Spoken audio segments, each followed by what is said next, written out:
Si vallë strategjet e sotëm, me gjithë dronet dhe inteligjencën artificiale që kanë në dispozicion, i rikthehen vazhdimisht shkrimeve të një generali prusian të shekullit të 19.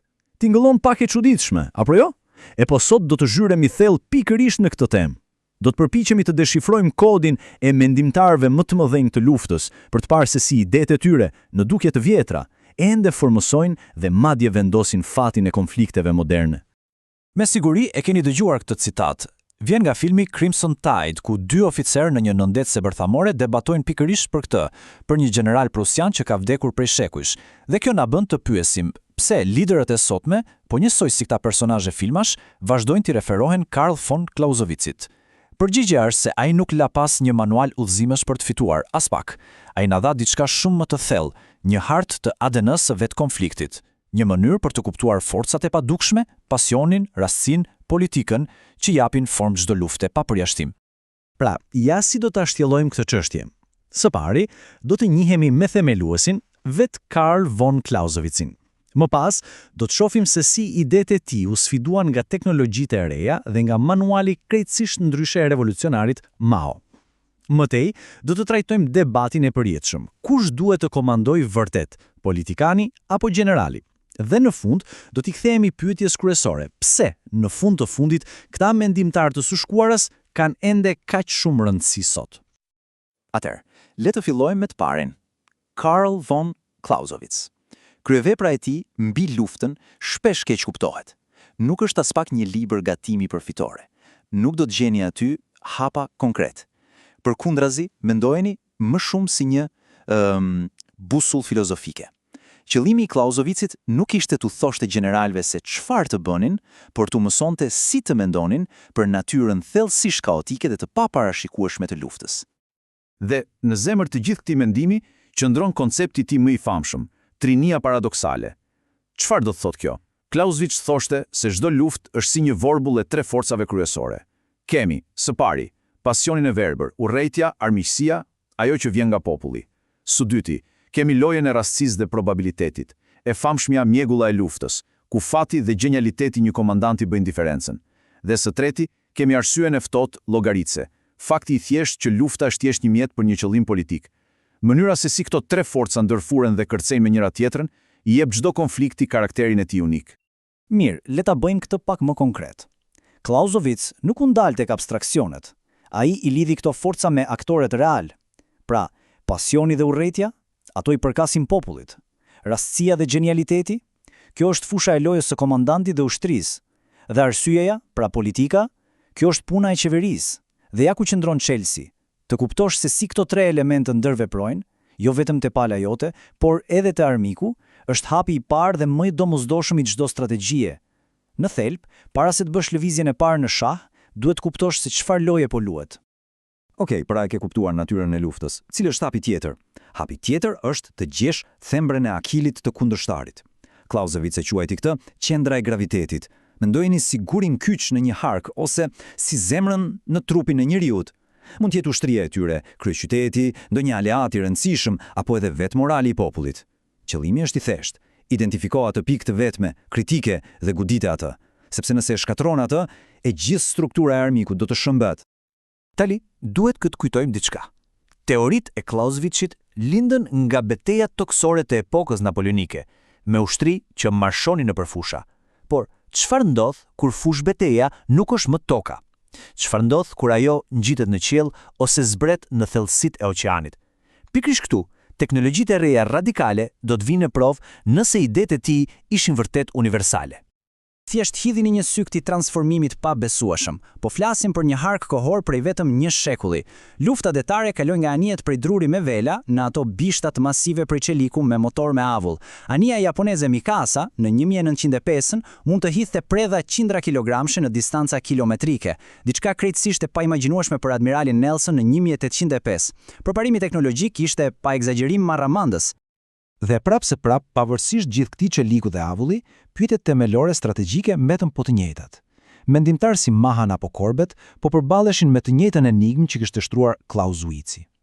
Në rregull, kemi këtë fusi të re të jashtëzakonshme detare, po si e përdorim atë për të arritur qëllimet tona politike. Pra mjetet ishin krejtësisht të reja, por logjika thelbësore e luftës ajo mbeti e pandryshuar. Tani le të hidhemi përpara në kohë, në epokën moderne, dhe do të shohim saktësisht të njëjtën logjik, por këtë herë me fuqinë ajrore. Modeli i 5 unazave i kolonelit John Warden, i famshëm nga lufta e Gjirit, është në thelb një ripaketim modern i qendrës së gravitetit të Clausewitzit. Logjika e Wardenit ishte kjo: pse të luftoj me ushtrinë e armikut në unazën e jashtme, pra në fushë betejë, kur me fuqinë ajrore mund të godasim direkt në qendër, të godasim trurin e sistemit, udhëheqin, komunikimet dhe kështu të paralizojmë të gjithë shtetin nga brenda e jashtë. Tani, le të ndryshojmë kursin plotësisht. Do flasim për një mendimtar që e mori manualin e Clausewitzit dhe praktikisht e përmbysi. Mao Zedongi nuk donte t'ia dinte për përshtatjen e rregullave të vjetra, ai po shkruante një manual krejtësisht të ri. Dhe manuali i tij nuk ishte për ushtritë e mëdha, ishte për të dobtit, për të shtypurit, dhe u tregonte atyre pikërisht se si të mposhnin gjigantët. Ky citat i Kissingerit në fakt përmbledh idenë klasike për luftën guerile, por Mao e hodhi poshtë këtë ide rrënjësisht. Për të, kjo ishte një formulë për të mos arritur kurrë fitoren.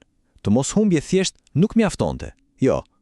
Teza kryesore e Maos ishte se lëvizja guerile duhet të evoluojë. Ajo duhet të rritet, të shndrohet në një ushtri të mirëfillt dhe në fund të synojë fitoren totale, vendimtare. Pra, mbijetesa ishte thjesht faza e parë e lojës, jo qëllimi final. Dhe si e parashikonte ai këtë? Ai e ndau në një plan metodik me 3 faza.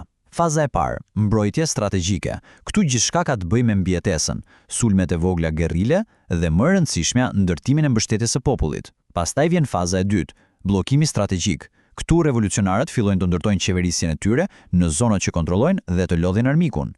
Dhe në fund, faza e tretë, kundrofensiva strategjike. Ky është momenti i madh, kalimi nga një forcë gerile në një ushtri të rregullt, gati për të marrë pushtetin përmes betejave konvencionale.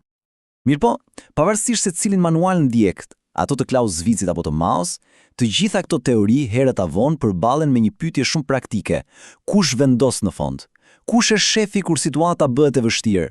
Dhe kjo na sjell në një nga debatet më të vjetra dhe më të rëndësishme në strategji, tensioni midis leadershipit politik dhe atij ushtarak. Në thelb ekzistojnë 2 shkolla kryesore mendimi për këtë. Nga njëra anë kemi pikpamjen jominiane, e quajtur kështu sipas një tjetër teoricieni të famshëm. Kjo shkollë thotë, politika dhe strategjia janë 2 gjëra të ndara. Politikani vendos objektivin, pastaj i lë çelësat generalit dhe nuk përzihet më.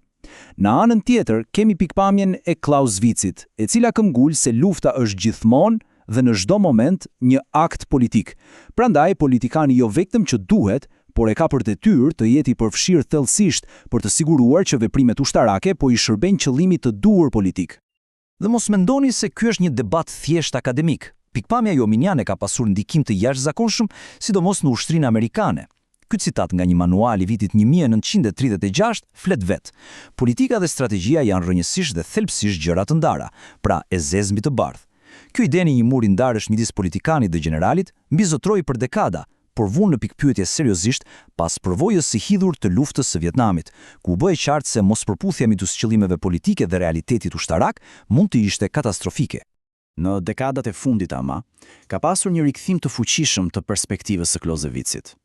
Një shembull i shkëlqyer është libri i Eliot Cohenit, Supreme Command.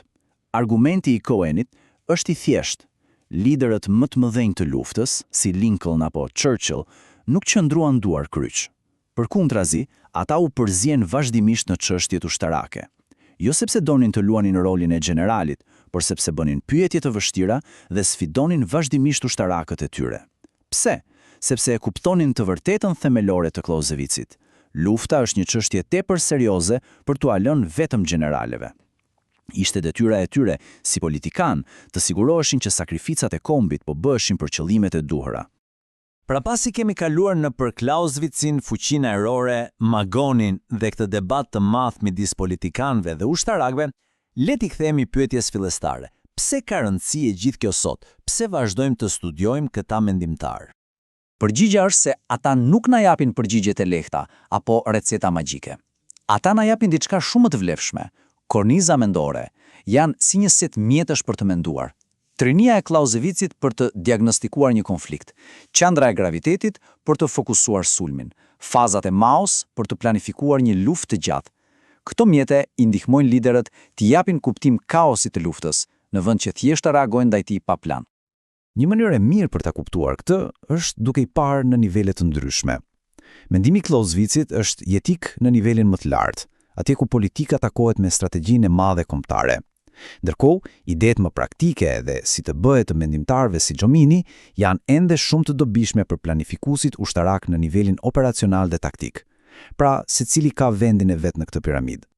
Dhe kjo na sjell tek pyetja e madhe për të ardhmen. Në një kohë kur fusha betejat po zhvendosen hapësirën kibernetike, në hapësirën kozmike, në botën e inteligjencës artificiale, a vlen ende këto kornizat vjetra? A do të jetë lufta e së ardhmes ende një ndërthurje e pasionit, rastësisë dhe politikës, siç thoshte Clausewitzi, apo ndoshta vetë natyra e konfliktit po ndryshon aq thellësisht saqë na duhet një Clausewitz i ri për ta kuptuar?